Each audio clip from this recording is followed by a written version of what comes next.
Hi, and welcome to a Mysteries at Midnight story with Sleep Cove's Christopher Fitton. Tonight, the Detective Poirot investigates the jewel robbery at the Grand Metropolitan. This is a closed-room mystery that I'm sure you'll enjoy.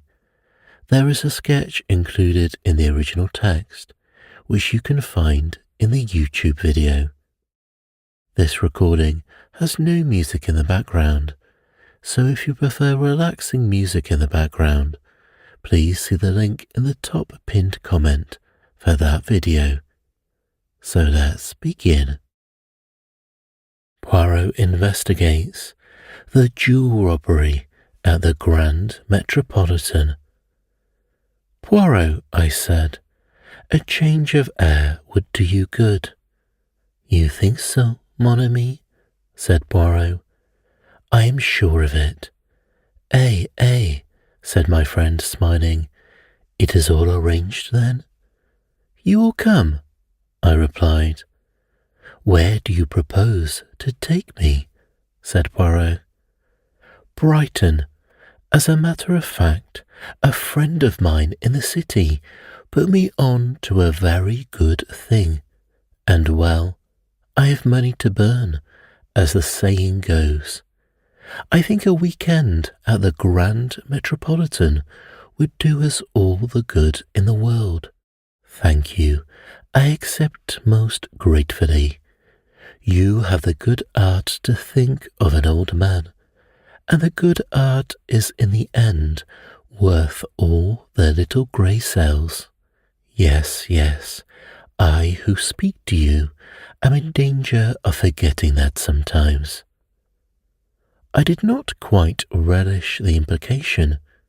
I fancy that Poirot is sometimes a little too inclined to underestimate my mental capacities, but his pleasure was so evident that I put my slight annoyance aside. Then that's all right, I said hastily.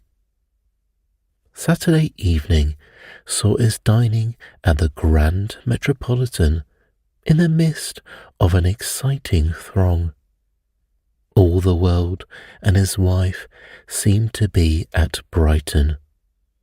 The dresses were marvellous, and the jewels, worn sometimes with more love of display than good taste, were something magnificent. Hein, it is a sight, this, murmured Poirot. This is the home of the profiteer, is it not so, Hastings? Supposed to be, I replied, but we'll hope they aren't all tarred with a profiteering brush. Poirot gazed round him placidly. The sight of so many jewels makes me wish I had turned my brains to crime instead of its detection. What a magnificent opportunity for some thief of distinction. Regard, Hastings, that stout woman by the pillar. She is, as you would say, plastered with gems. I followed his eyes. Why, I exclaimed, it's Mrs. Opalson. You know her? Slightly. Her husband is a rich stockbroker who made a fortune in the recent oil boom. After dinner, we ran across the Opalsons in the lounge, and I introduced Poirot to them. We chatted for a few minutes, and ended by having our coffee together. Poirot said a few words in praise of some of the costlier gems displayed on their lady's ample bosom, and she brightened up at once. It's a perfect hobby of mine, Mr. Poirot. I just love jewellery. Ed knows my weakness, and every time things go well, he brings me something new. You are interested in precious stones? I have had a good deal to do with them one time and another, madame. My profession has brought me into contact with some of the most famous jewels in the world. He went on to narrate with discreet pseudonyms the story of the historic jewels of a reigning house that Mrs. Opalson listened with bated breath. "There now," she exclaimed as he ended, "if it isn't just like a play. You know, I've got some pearls of my own that have a history attached to them. I believe it's supposed to be one of the finest necklaces in the world. The pearls are so beautifully matched and so perfect in colour. I declare I must run up and get it." "Oh, madame," protested Poirot, "you are too amiable. Pray do not derange yourself." "Oh, but I'd like to show it to you." The buxom dame waddled across to the lift briskly enough. Her husband, who had been talking to me, looked at Poirot intriguingly.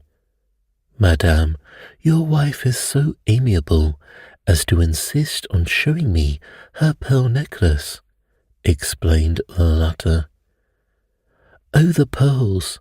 Opalson smiled in a satisfied fashion. "Well, they are worth seeing. Cost a pretty penny too. Still, the money's there all right. I could get what I paid for them any day, perhaps more. May have to, if things go on as they are now. Money's confoundedly tight in the city. All this infernal EPD." He rambled on, launching into technicalities where I could not follow him. He was interrupted by a small page boy who approached and murmured something in his ear. What? I'll come at once. Not taken ill, is she? Excuse me, gentlemen." He left us abruptly. Poirot leaned back and lit one of his tiny Russian cigarettes. Then, carefully and meticulously, he arranged the empty coffee cups into a neat row and beamed happily on the result. The minutes passed. The Opalsons did not return. "Curious," I remarked at length. "I wonder when they will come back."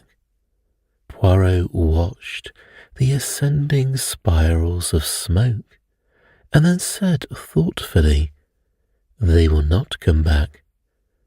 "Why?" "Because, my friend, something has happened."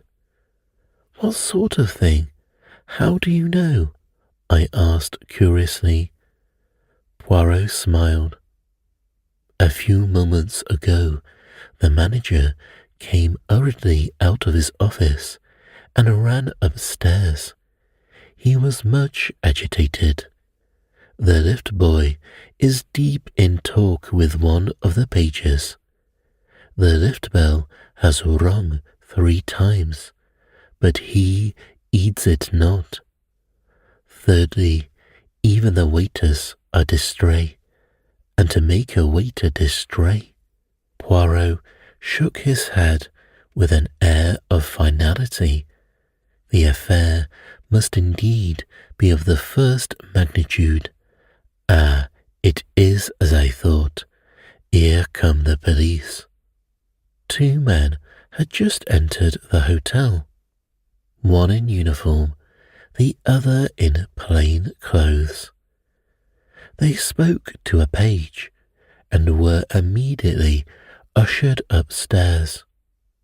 A few minutes later, the same boy descended and came up to where we were sitting. "Mr. Opalson's compliments, and would you step upstairs?" Poirot sprang nimbly to his feet. One would have said that he awaited the summons. I followed with no less alacrity. The Opalsons' apartment was situated on the first floor. After knocking on the door, the page boy retired, and we answered the summons. "Come in." A strange scene met our eyes. The room was Mrs. Opalson's bedroom, and in the centre of it, lying back in an armchair, was the lady herself, weeping violently. She presented an extraordinary spectacle, with the tears making great furrows in the powder with which her complexion was liberally coated. Mr. Opalson was striding up and down angrily. The two police officials stood in the middle of the room, one with a notebook in hand.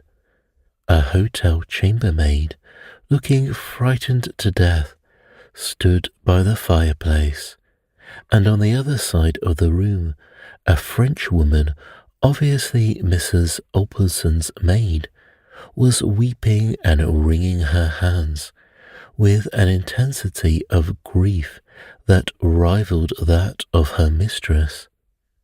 Into this pandemonium stepped Poirot, neat and smiling. Immediately, with an energy surprising in one of her bulk, Mrs. Opalson sprang from her chair toward him. "There now, Ed may say what he likes, but I believe in luck, I do. It was fated I should meet you the way I did this evening, and I've a feeling that if you can't get my pills back for me, nobody can." "Calm yourself, I pray of you, madame." Poirot patted her hand soothingly. "Reassure yourself, all will be well. Hercule Poirot will aid you." Mr. Opalson turned to the police inspector. "There will be no objection to my, calling in this gentleman, I suppose?" "None at all, sir," replied the man civilly, but with complete indifference.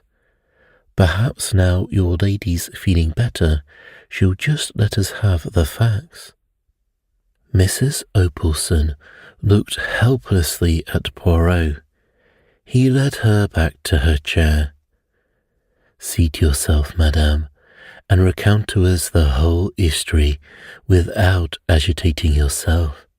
Thus abjured, Mrs. Opalson dried her eyes gingerly and began. "I came upstairs after dinner to fetch my pearls for Mr. Poirot here to see. The chambermaid and Celestine were both in the room as usual." "Excuse me, madame, but what do you mean by as usual?" Mr. Opalson explained. "I make it a rule that no one is to come into this room unless Celestine, the maid, is there also. The chambermaid does the room in the morning, while Celestine is present, and comes in after dinner to turn down the beds under the same conditions. Otherwise, she never enters the room. Well, as I was saying," continued Mrs. Opalson, "I came up. I went to the drawer here." She indicated the bottom right-hand drawer of the knee-hole dressing table, took out my jewel case and unlocked it. It seemed quite as usual, but the pearls were not there. The inspector had been busy with his notebook. "When had you last seen them?" he asked. "They were there when I went down to dinner." "You are sure?" "Quite sure. I was uncertain whether to wear them or not, but in the end I decided on the emeralds and put them back in the jewel case." Who locked up the jewel case? I did. I wear the key on a chain round my neck. She held it up as she spoke. The inspector examined it and shrugged his shoulders. The thief must have a duplicate key. No difficult matter. The lock is quite a simple one. What did you do after? You locked the jewel case? I put it back in the bottom drawer, where I always keep it. You didn't lock the drawer? No, I never do. My maid remains in the room till I come up, so there's no need. The inspector's face grew graver.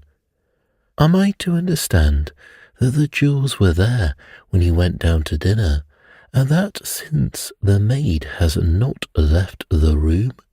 Suddenly, as though the horror of her own situation for the first time burst upon her, Celestine uttered a piercing shriek, and flinging herself upon Poirot, poured out a torrent of incoherent French. The suggestion was infamous, that she should be suspected of robbing Madame. The police were well known to be of a stupidity incredible. But Monsieur, who was a Frenchman, a Belgian, interjected Poirot, but Celestine paid no attention to the correction.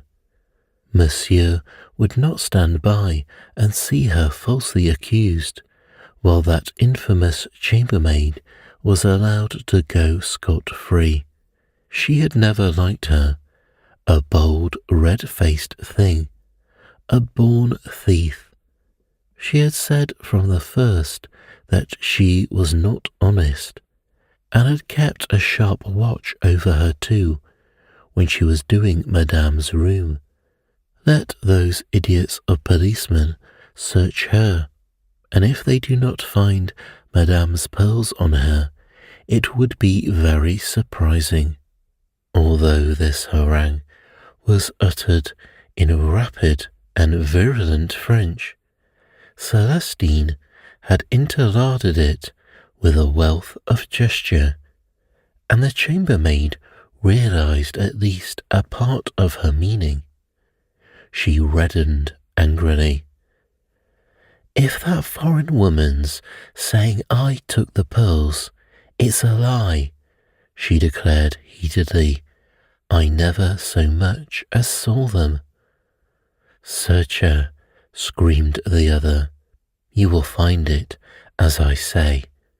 You're a liar, do you hear?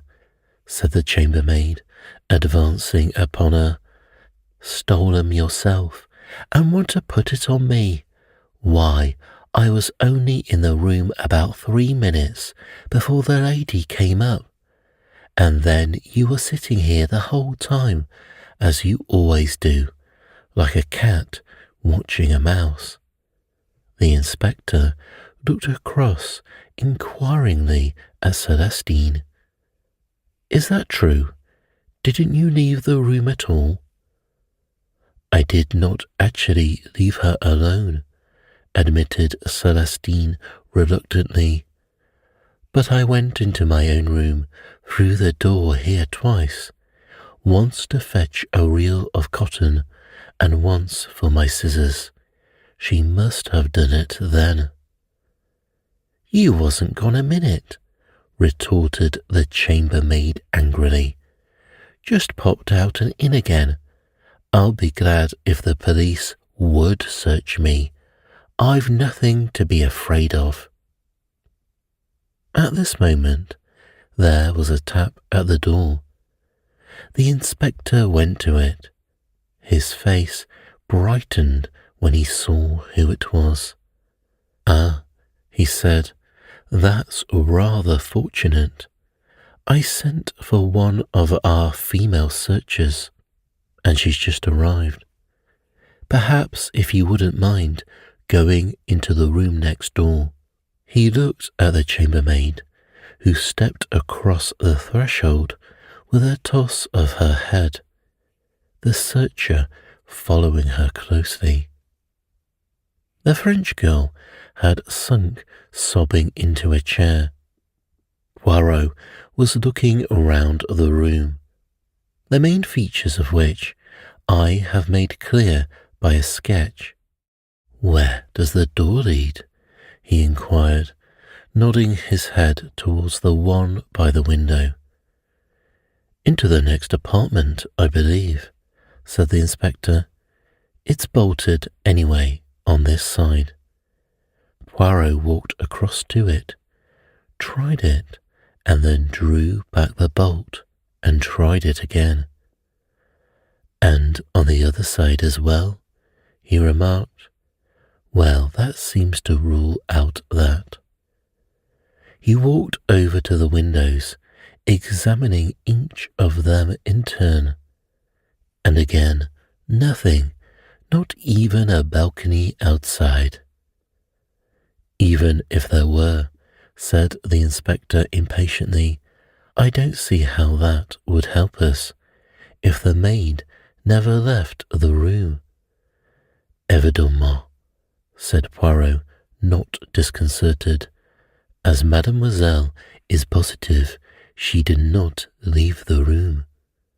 He was interrupted by the reappearance of the chambermaid and the police searcher. "Nothing," said the latter laconically. "I should hope not indeed," said the chambermaid virtuously.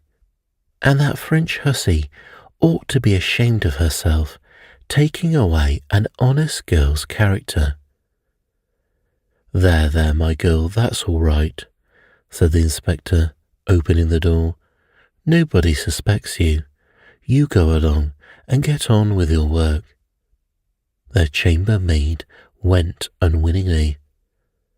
"Going to search her?" she demanded, pointing at Celestine. Yes. He shut the door on her and turned the key.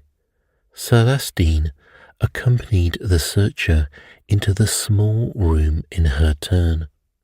A few minutes later, she also returned. Nothing had been found on her.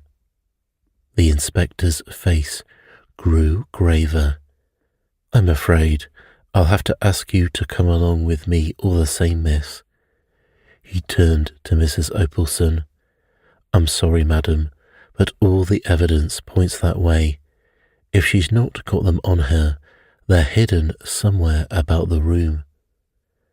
Celestine uttered a piercing shriek and clung to Poirot's arm. The latter bent and whispered something in the girl's ear. She looked up at him doubtfully. Si, mon enfant, I assure you it is better not to resist." Then he turned to the inspector. "You permit, monsieur, a little experiment purely for my own satisfaction?" "Depends on what it is," replied the police officer, non-committedly. Poirot addressed Celestine once more. "You have told us that you went into your room to fetch a reel of cotton. Whereabouts was it?" "On top of the chest of drawers, monsieur." "And the scissors?" "They also." "Would it be troubling you too much, mademoiselle, to ask you to repeat those two actions? You were sitting here with your work, you say." Celestine sat down, and then, at the sign from Poirot, rose, passed into the adjoining room, took up an object from the chest of drawers, and returned. Poirot divided his attention between her movements and a large turnip of a watch which he held in the palm of his hand. "Again, if you please, mademoiselle." At the conclusion of the second performance, he made a note in his pocketbook and returned the watch to his pocket. "Thank you, mademoiselle, and you, monsieur." He bowed to the inspector. "For your courtesy." The inspector seemed somewhat entertained by this excessive politeness. Celestine departed in a flood of tears, accompanied by the woman and the plain-clothes official. Then, with a brief apology to Mrs. Opalson, the inspector set to work to ransack the room. He pulled out drawers, opened cupboards, completely unmade the bed, and tapped the floor. Mr. Opalson looked on skeptically. "You really think you'll find them?" said Mr. Opalson. "Yes, sir. It stands to reason. She hadn't time to take them out of the room. The lady's discovering the robbery so soon upset her plans. No, they're here right enough. One of the two must have hidden them, and it's very unlikely for the chambermaid to have done so." "More than unlikely. Impossible," said Poirot quietly. "Eh?" The inspector stared. Poirot smiled modestly. "I will demonstrate. Hastings, my good friend, take my watch in your hand with care. It is a family heirloom. Just now I timed Mademoiselle's movements. Her first absence from the room was of 12 seconds, her second of 15. Now observe my actions. Madame will have the kindness to give me the key of the jewel case. I thank you. My friend Hastings will have the kindness to say, 'Go.'" "Go," I said. With almost incredible swiftness, Poirot wrenched open the drawer of the dressing table, extracted the jewel case, fitted the key in the lock, opened the case, selected a piece of jewellery, shut and locked the case, and returned it to the drawer, which he pushed to again. His movements were like a lightning. "Well, mon ami," he demanded of me breathlessly. 46 seconds, I replied. "You see," he looked around, "there would not have been the time for the chambermaid even to take the necklace out, far less hide it." "Then that settles it on the maid," said the inspector with satisfaction, and returned to his search. He passed into the maid's bedroom next door. Poirot was frowning thoughtfully. Suddenly he shot a question at Mr. Opalson. This necklace, it was, without doubt, insured? Mr. Opalson looked a trifle surprised at the question. "Yes," he said hesitantly, "that is so." "But what does it matter?" broke in Mrs. Opalson tearfully. "It's my necklace I want. It was unique. No money could be the same." "I comprehend, madame," said Poirot soothingly. "I comprehend perfectly. To la femme, sentiment is everything, is it not so? But, monsieur, who has not the so fine susceptibility will doubtless find some slight consolation in the fact." Of course," said Mr. Opalson, rather uncertainly. Still, he was interrupted by a shout of triumph from the inspector. He came in, dangling something from his fingers. With a cry, Mrs. Opalson heaved herself from her chair. She was a changed woman. "Oh, my necklace!" She clasped it to her breast with both hands. We crowded round. "Where was it?" demanded Opalson. "Maid's bed, in among the springs of the wire mattress. She must have stolen it and hidden it there before the chambermaid arrived on the scene." "You permit, madame?" said Poirot gently.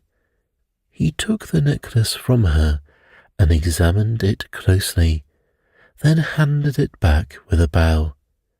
I'm afraid, madam, you'll have to hand it over to us for the time being, said the inspector.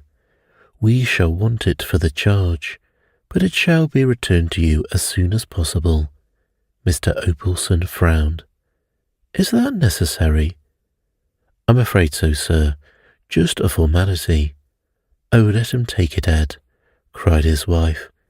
I would feel safer if he did. I shouldn't sleep a wink, thinking someone else might try and get hold of it. That wretched girl. And I would never have believed it of her.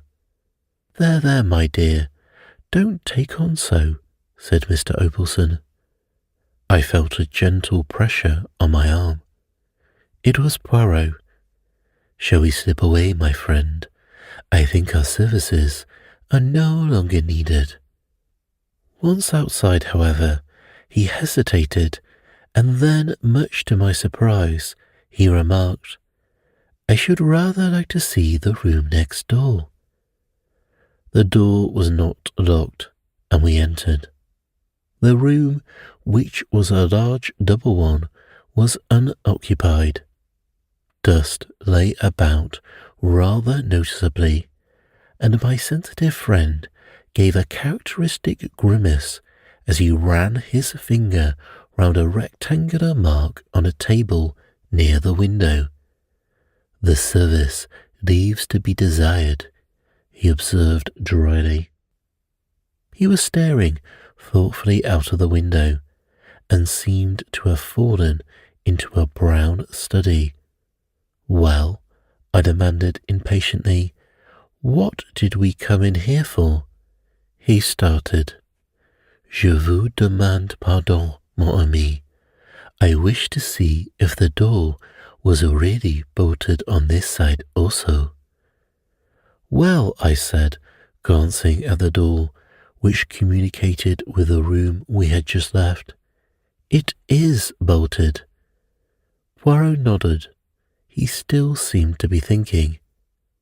And anyway, I continued, what does it matter? The case is over. I wish you'd have more chance of distinguishing yourself. But it was the kind of case that even a stiff-backed idiot like that inspector couldn't go wrong over. Poirot shook his head. The case is not over, my friend. It will not be over until we find who stole the pearls. But the maid did. Why do you say that? Why, I stammered. They were found actually in her mattress. Ta, said Poirot impatiently. Those were not the pearls. What? Imitation, mon ami. The statement took my breath away. Poirot was smiling placidly. The good inspector obviously knows nothing of jewels, but presently there will be a fine hullabaloo. Come, I cried, dragging at his arm. Where? We must tell the Opalsons at once. I think not. But that poor woman? Ah bien, that poor woman, as you call her, will have a much better night believing the jewels to be safe. But the thief may escape with them. As usual, my friend, you speak without reflection. How do you know that the pearls Mrs. Opalson locked up so carefully tonight were not the false ones, and that the real robbery did not take place at a much earlier date? Oh, I said, bewildered. Exactly, said Poirot, beaming. We start again. He led the way out of the room, paused a moment as though considering, and then walked down to the end of the corridor, stopping outside the small den where the chambermaids and valets of the respective floors congregated. One particular chambermaid appeared to be holding a small court there, and to be retailing her late experiences to an appreciative audience. She stopped in the middle of a sentence. Poirot bowed with his usual politeness. "Excuse that I derange you, but I shall be obliged if you will unlock for me the door of Mr. Opalson's room." The woman rose willingly, and we accompanied her down the passage again. Mr. Opalson's room was on the other side of the corridor, its door facing that of his wife's room. The chambermaid unlocked it with her passkey, and we entered. As she was about to depart, Poirot detained her. "One moment. Have you ever seen among the effects of Mr. Opalson a card like this?" He held out a plain white card, rather highly glazed and uncommon in appearance. The maid took it and scrutinized it carefully. "No, sir, I can't say I have. But anyway, the valet has most to do with a gentleman's rooms." "I see, thank you." Poirot took back the card. The woman departed. Poirot appeared to reflect a little. Then he gave a short, sharp nod of the head. "Ring the bell, I pray of you, Hastings, 3 times for the valet." I obeyed, devoured with curiosity. Meanwhile, Poirot had emptied the waste paper basket on the floor and was swiftly going through its contents. In a few moments, the valet answered the bell. To him, Poirot put the same question and handed him the card to examine. But the response was the same. The valet had never seen a card of that particular quantity among Mr. Opalson's belongings.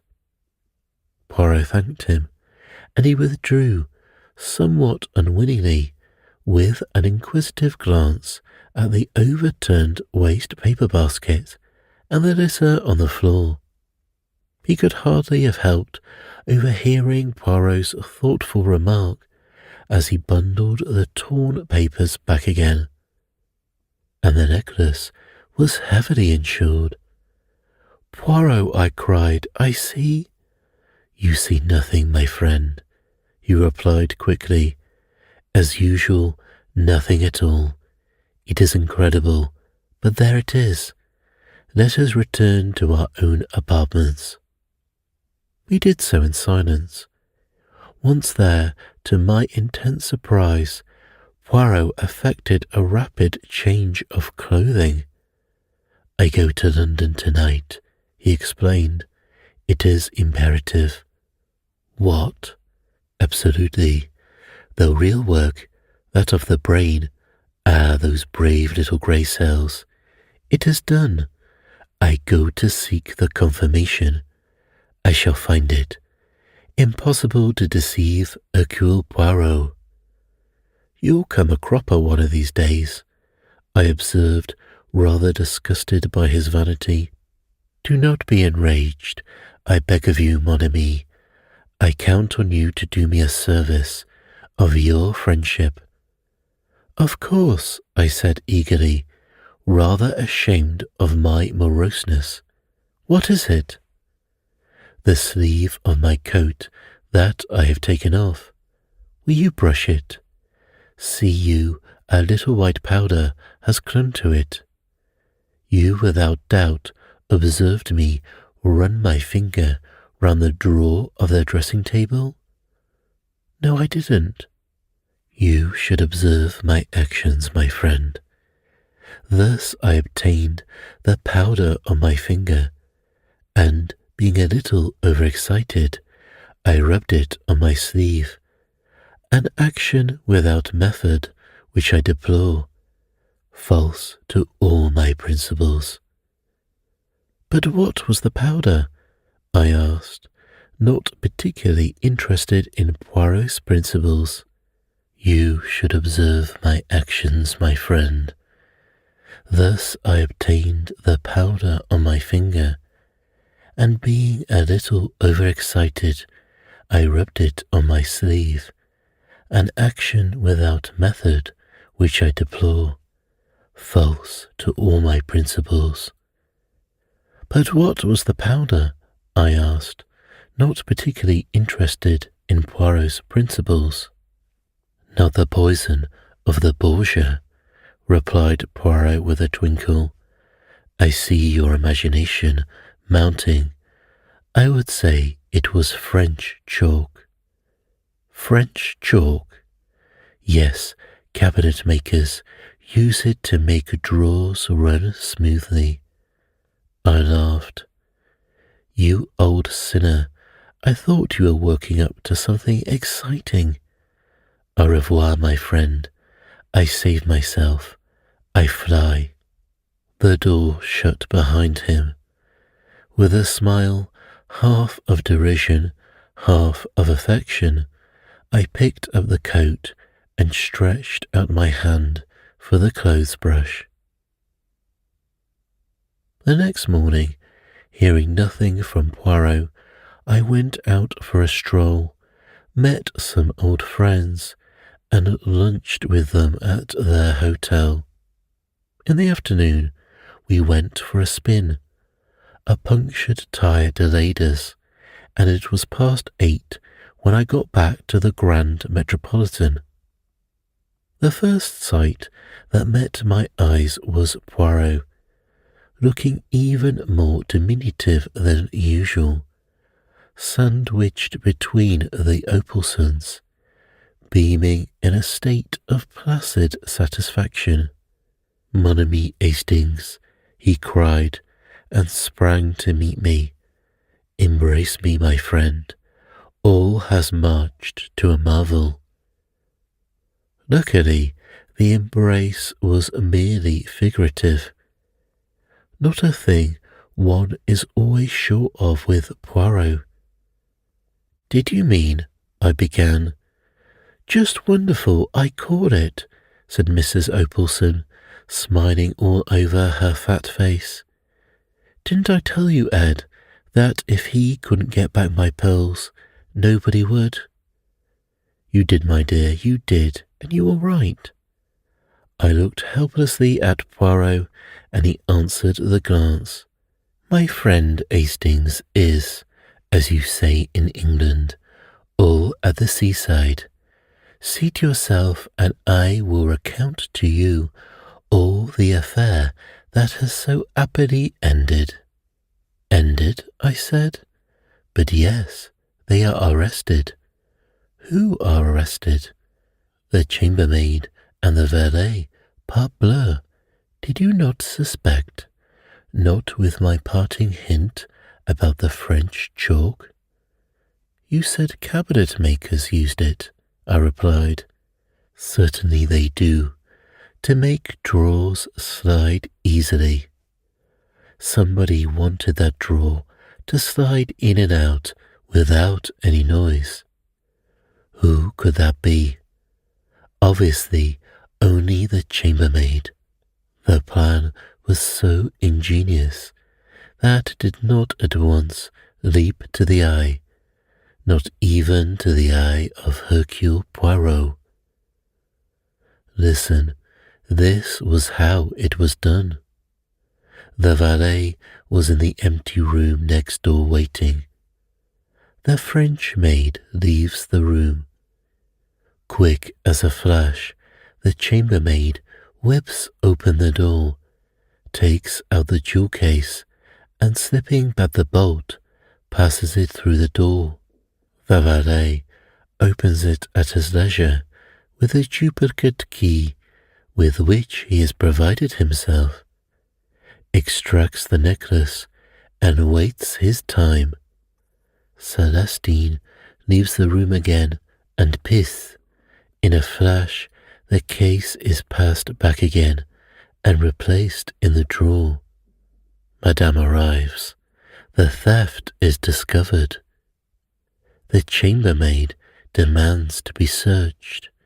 with a good deal of righteous indignation, and leaves the room without a stain on her character. The imitation necklace with which they have provided themselves has been concealed in the French girl's bed that morning by the chambermaid. A master stroke, ça. But what did you go to London for? You remember the card? Certainly, it puzzled me, and puzzles me still, I thought. I hesitated, delicately, glancing at Mr. Opalson. Poirot laughed heartily. Une blague. For the benefit of the valet, the card was one with a specially prepared surface for fingerprints. I went straight to Scotland Yard, asked for our old friend, Inspector Japp, and laid the facts before him. As I had suspected, the fingerprints proved to be those of two well-known jewel thieves who have been wanted for some time. Japp came down with me, the thieves were arrested, and the necklace was discovered in the valet's possession. A clever pair, but they failed in method. Have I not told you, Hastings, at least 36 times, that without method— At least 36 times, I interrupted. But where did their method break down? Mon ami, it is a good plan to take the place of a chambermaid or valet, but you must not shirk your work. They left an empty room undusted, and therefore when the man put down the jewel case on their little table near the communicating door, it left a square mark. I remember, I cried. Before I was undecided, then I knew. There was a moment's silence. And I've got my pearls, said Mrs. Opalson, as a sort of Greek chorus. Well, I said, I'd better have some dinner. Poirot accompanied me. This ought to mean kudos for you, I observed. Pas du tout, replied Poirot tranquilly. Japp and the local inspector will divide the credit between them. But, he tapped his pocket, I have a cheque here from Mr. Opalson, and how say you, my friend, this weekend has not gone according to plan. Shall we return here next weekend, at my expense this time?